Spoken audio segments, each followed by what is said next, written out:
So my name is Amrit Marasini. I'm from Nepal, and I'm currently doing my master degree in engineering geology.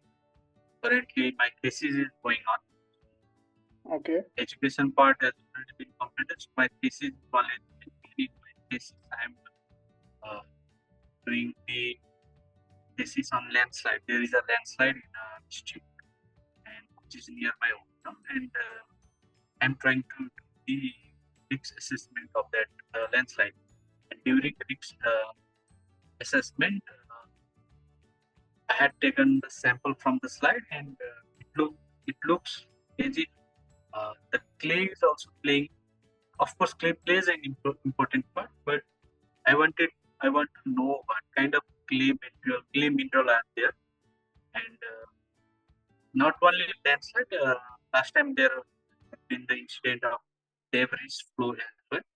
So that is the reason I want to know what kind of clay mineral is there, and for that I have done XRD test in the last year competency, and the equipment and everything here are really limited, but somehow I got the data, and I tried myself to do the analysis in maths software, and one analysis they gave one analysis, but I talked with other people also, but they were saying that you have to refine the data, whatever they have given, that is raw data, you have to refine it very well, they were saying. And in the sample I took, what I did was I directly I did in powder form. I did the XRD. Right. But during my study, what I found was for clay mineral, it is better to do by comparing the sample, and for that we have to treat the sample different way. One will be if we directly tested the sample, another will be by mixing with some alcohol. I forgot the name, but there is an alcohol treatment. We do it, and another will be by heating the sample to 550 degrees Celsius. And these are done not in the sample holder that basically XRD distributor, whatever they have. It's not done on that. It's not done in the glass slide. So in the slide, we prepare 3 slides, and and then we take that slide to XRD whatever peak we get, we compare those 3 peaks, and by looking at the shifting of those peaks, we try to understand that by comparing the average one peak, then that peak is shifting left or right, depending upon that, try to find what kind of clay mineral it is. So those were the process other followed. I didn't follow that. I directly did the powder form, and that is why I'm getting lots of other unnecessary peak. Maybe my sample wasn't 100% clay. Maybe I have some organic material into it that caused the unnecessary peaks. Right. But without that also we can figure out, which clay mineral is there in predominant amount. At least the result should give that, but I'm unable to find out that.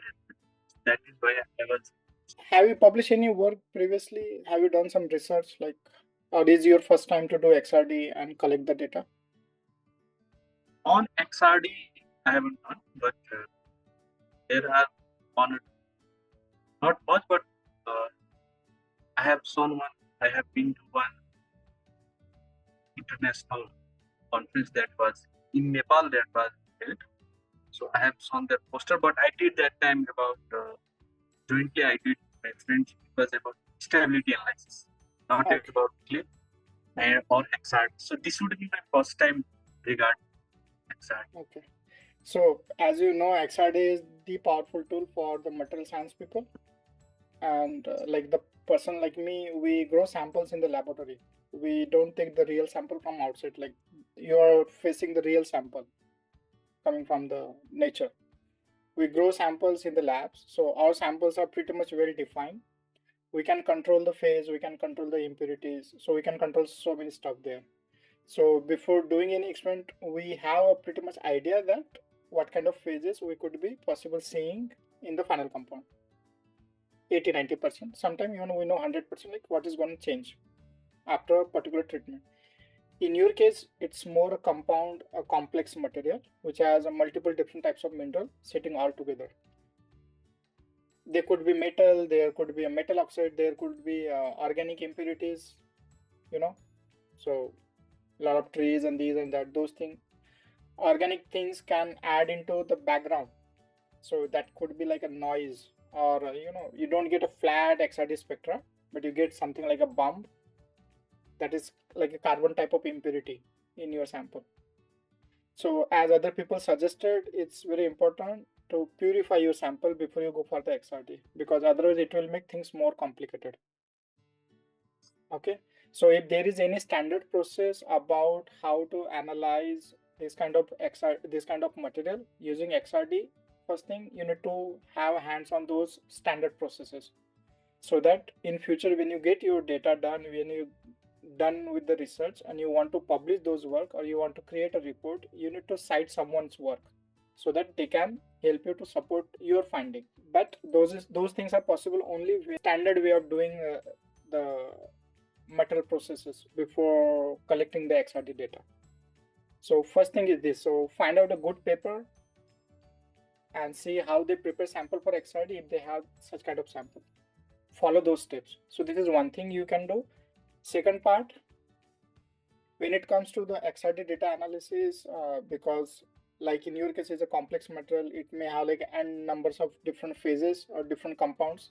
So you either do some literature and look into the previous published work and like what type of composition do they have published, like maybe there is like a 10 different phases within the sample, and out of 10 maybe this phase, that phase, and it could be like a percentage. Maybe this is iron oxide is like a 10%, and maybe there is another phase which could be like a 20%. People have done those type of run, right? So go and do some intensive literature first, so that you will have a proper background like what exactly you are looking for, and in terms of like what are the possible numbers. So that's the second part. Now third part, before you go and start to do refinement, because again complex material, multiple n numbers of phases, so it will be very, you will have like a 10 different phase group when you want to do the refinement. So that will be very, very complicated. So I have done so far, like I use four or five different phase group to do the refinement for XRD data, and I know how complex is that one. Okay, being in hand experience. So before going there, what you need to do is, if you have a general understanding that there are possibility of these 10 phases within this material, look into the CIF file for individual compound. So from where you can get the CIF file, or you can get the crystal structure detail, either you use the JCPDS card number if you have access to those things, because those are the paid one, or you can also use the COD website. Okay, so COD website, you search. I have uploaded video on YouTube like how to download CIF file from the COD website. So go and take a look into that one, input the minerals or compound detail, and it will help you to get to the another page. On another page you will see there are a number of people who have reported those phases, and they have also uploaded CIF file for those. Download those CIF file. Then you can use the Vista software. That's the step number 2.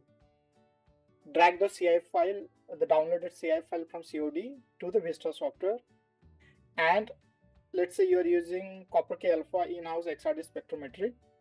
So use those energy and do the simulation. So it will help you to generate the XRD spectra, which has been reported by previous group. But now here is not a multi-phase system. It's just a pure, like you have iron oxide. So iron oxide CIF file, it will generate the XRD for the iron oxide. Then let's say you have iron, or you have nickel oxide, or you have some different oxides, aluminum oxide. So it will generate XRD spectra for individual material. Okay. And then you can think about use either Excel, or you can use like Origin Lab software or any other visualization and plotting software. Bring those all generated XRD data from the Vista software to that software and combine them together. So you will see like a bunch of peaks within one XRD spectra, and that is like a mix of all the different phases. And then you will come to know like how complex is gonna your Rietveld refinement. If you are like a 10 compounds sitting all together, and they will have like hundreds of peaks. Some peaks may be overlapping with each other. Some peaks appearing somewhere at the shoulder of another peak. So those things will make it complicated. And now, let's say you got the ideal simulated XRD spectrum for individual compound, and now you have like a 10 compounds for which you have the XRD simulated by Vista software. Now, follow the literature who has reported a process how to prepare such kind of sample for the XRD data analysis. Follow those steps, get your compound, go and get the XRD data. How to prepare sample for XRD is also a critical point. When we do in-house XRD, if you do high resolution scan, so that could take like 1 to 3 hours. If you have seen the XRD, is like you have input and then this is the output, and there is a detector over here. So if your surface is smooth and flat, you will have a good intensity to noise ratio. So let's say you got a XRD spectra on your baseline. Okay, that's a background. It's around 2000 or 3000. That's an y-axis count. And then you have XRD peak intensity. That's the maximum point on the y-axis. That is like around 20,000 or 10,000. So this is, we can call a good data. But let's say the bottom line is around 2000 and your peak is 3000. So that means you got just 1000 difference between the baseline and the peak intensity. That's not a good data. It's good to visualize the thing, but it will be difficult to do the Rietveld refinement because mineral got n number of compound and there is another compound which is just like a 5%. So the peak intensity of that 5% will be just like 100 or 200. And it will be very difficult for Rietveld software to catch those peaks and do a proper fitting. Talk with the operator who is helping you to collect the data, that how I should prepare the sample for the XRD. Now the last step, you got the XRD data, and now you have simulated XRD from the Vista software. How I used to do while doing my PhD, I'll be counting each and every peak. I will take the 2 theta value for each and every peak. Just write it down on the paper or in the Excel sheet. And then let's say I assume in my compound there are like 5 different phases. For those 5 different phases, I already got the 2 theta value from the Vista software. Okay, and now I will try to match each by each. Okay, so like I got 100 peaks from the real sample from the XRD data, and then I have 5 different phases which each one has maybe 10 different peaks within certain 2 theta range. And now I know the 2 theta values for the real data and for the simulated data, and then I will try to match one by one. Okay, this is A phase, this is B phase, this is C phase, this is D phase, and see which peaks are there. So in the simulated XRD, you can have like a 5 to 10 or maybe 20 peaks within certain 2 theta range. But there are particular peaks which has very high intensity. And in complex compound, we should be able to see those peaks particularly.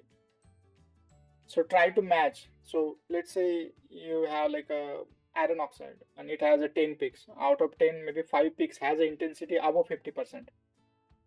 Just assume, okay? And they got a 2 theta value. So these 5 peaks should be visible in your real XRD, your samples.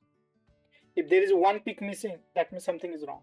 So once you confirm this number of peaks, once you confirm the different compounds in your XRD spectrum, and then try to do refinement using these different phases. But to my experience, if you have like more than 5 or 6 different compounds mixed together in one sample, it will be very difficult for Jesus to do the refinement. Okay, but with this process, you will be able to figure out what type of phases are sitting in your sample. And if you are doing some treatment or you're collecting samples from different locations, you will be able to do the comparison.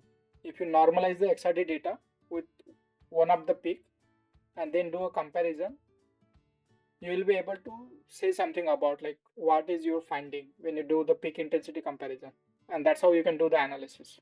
Okay, now if you have any question, like we can discuss about that. This is the way I follow when I have something new in my hand. Can you tell me a bit about this phase eight? Because uh, it looks like this is the one of the important part.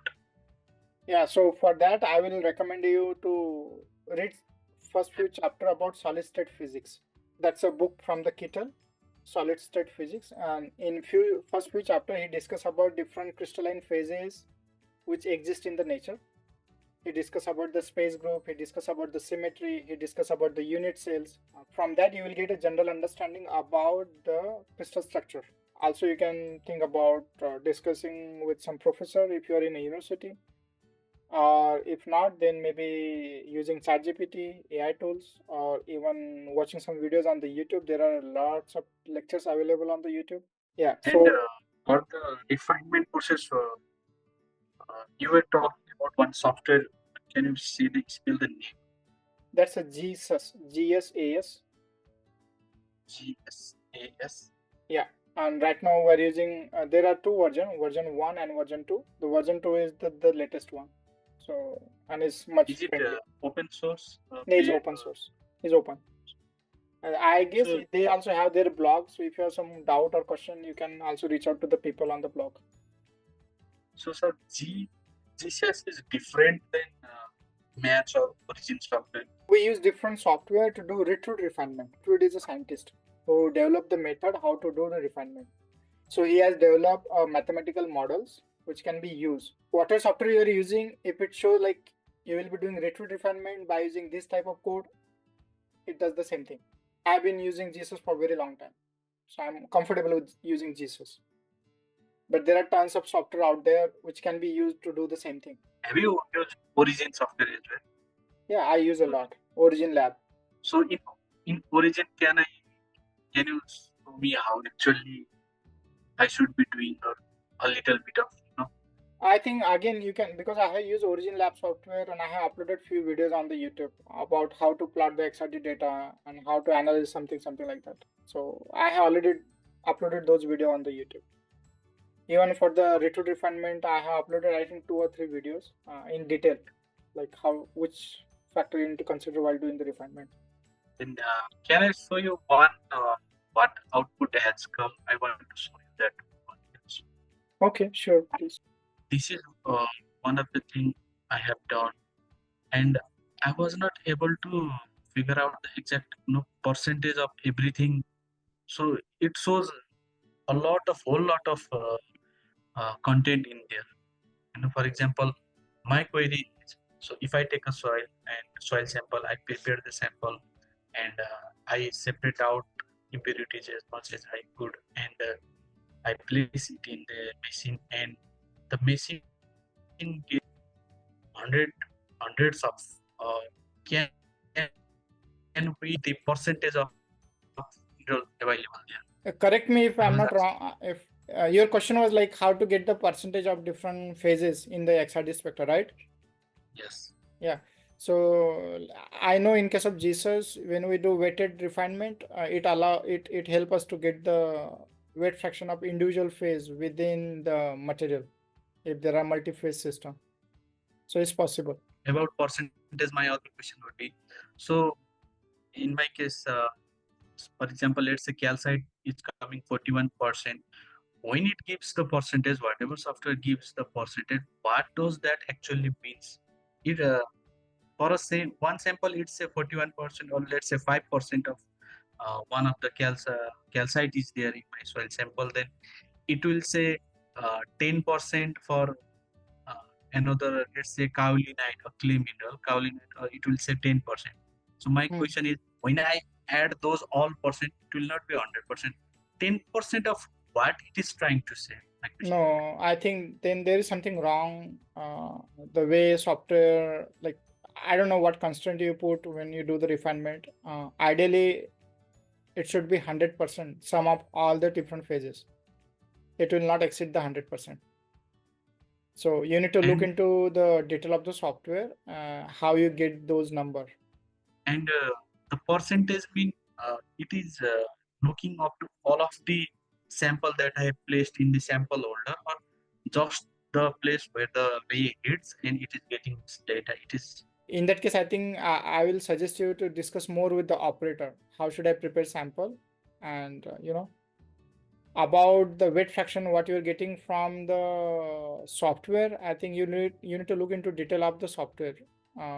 What type of variables you're using while doing the refinement, and maybe you can go to the manual of the software, or you can look into the paper, like the published work. Maybe other author has used the same software to do the refinement and they come out with the weight fraction. You can also drop email to them like, okay, this is what I'm doing and this is what I'm getting, and you have reported something, so there is something I need to do while doing the refinement. That can also helpful. About this, I'm sure I know how to get the weight fraction, and the sum of all the setting phases, it comes out 100%. So it will not exceed the 100% total of all the phases. It should not, and that's the whole point, right? That is how I do research in my work. Like, I pay more attention to each and every step what I do, and also I see the literature, how people have done in the past and successfully delivered the product. First thing is follow their steps, and while doing follow their steps, at least get to the point where you are matching with the previous reports. And now next job is now what I can add into that one, so that it can be improved further. It can be in terms of analysis, it can be in terms of time saving, because like if someone has reported, you follow their process and it takes like a week for you to come out with the XRD data, and now your XRD is matching with their data. So okay, now next thing you can do is like, okay, can I reduce time from 1 week to like 3 days? So it's like a 50% time saving, right? And that's where you need to use your engineering skill, like how I can speed up the process. Or in terms of data analysis, you got the data what other people are reported, like as matching at least, but can you add something more into that one so that it can lead to a more precise analysis, more precise prediction? any reference material, I mean, in part of XRD would like to suggest, or shall I just look into the in papers or books or XRD is a very powerful tool, and it's been used by like millions of people out there for different purposes. So you come from mineral, I come from material science, I come from physics. So I think there is no clear one line answer for this question. You need to see people who are working in your domain, get connected with them, try to learn something from them, discuss with them, have a meetings, follow their work, drop email to them, put some question like what are questions you are facing or difficulties you are facing. People are there, like they are ready to help out. Okay, one last in your diaspora, where now you are in United States, how much have you seen that people from my background, or let's say doing XRD uses, studying XRD for clay mineral type? Have you seen if there are plenty of people, or the sector is very small? What do you see? So again, because that's what I'm saying, like I'm connected with the people who are in my stream, like, right, I'm surrounded by people who are doing the physics, who are doing the material science. Geology, actually, geology in itself, but they Is very say big, is conic or big area, is very big area, is one of the old area. The bottom line is what you want to do, you want to use XRD, right? So the rules are ABCD. Those rules cannot be changed when you want to use the XRD. You can have different things. CIF file. So my one question would be, so as I told in my clay sample, soil sample actually, it's clay sample, there's a clay sample. There are lots of other minerals are showing after I did XRD. So whatever they are showing, whatever minerals it is showing, so is it that every mineral have its own CIF file? Ideally, yes. If is not unknown, there will be a CI file for those things. JCPDS is the one which is more reliable, but that's one is a paid one. So if you don't find something on the COD website, that doesn't mean that it doesn't exist. It still exists, but it's just like no one uploaded it on the COD website. To have an accurate result, it is better to find whatever mineral is showing in my XRD data, at least I should check whether I have CIF file of it or not. Yeah, so that's what I say. You need to go and look for the people who are working in the same area where you are working. So, for example, geology scientist, maybe the scientist from the Nepal itself, because they are facing the similar problem. Whether they have reported, published some work past in the past. So go and look into those papers, what they have done, what they have reported. That will give you a rough idea, like what you should be like getting around, after the XRD measurement. It will give you a rough idea. It will just reduce your little bit complication. But that doesn't mean it gives the solution. If everything is known and is been done by other people, then what's the point of doing research again, right? But it will give you just help, okay. And then when you want to write a report or want to publish a paper, you can use those paper and cite them in your work. I'm just helping you with the different tools which can minimize your complexity. So like a Vista software, COD website, JCPDS card, literature. Yes, I have searched from, but I needed this tool because the more I keep searching, more I get Yes, into it and learn right, it better. right. I have known few words, but I knew today so many words, so many things. I again research it. Yeah. So that would be all, sir, from my side. I can't thank you enough for your time. No, I mean, it's welcome. Yeah, it's our scientific community, right? So yes. today I discuss something with you, share my knowledge with you. Tomorrow maybe you may get some other student who want to learn something from you. So just keep sharing. And further, if I have inquiries or if I will try to message you on LinkedIn. Yep, It would be. sure. No problem. Thank you, sir. Yeah, no Thank you problem. very Most much. welcome. Yeah. Good night.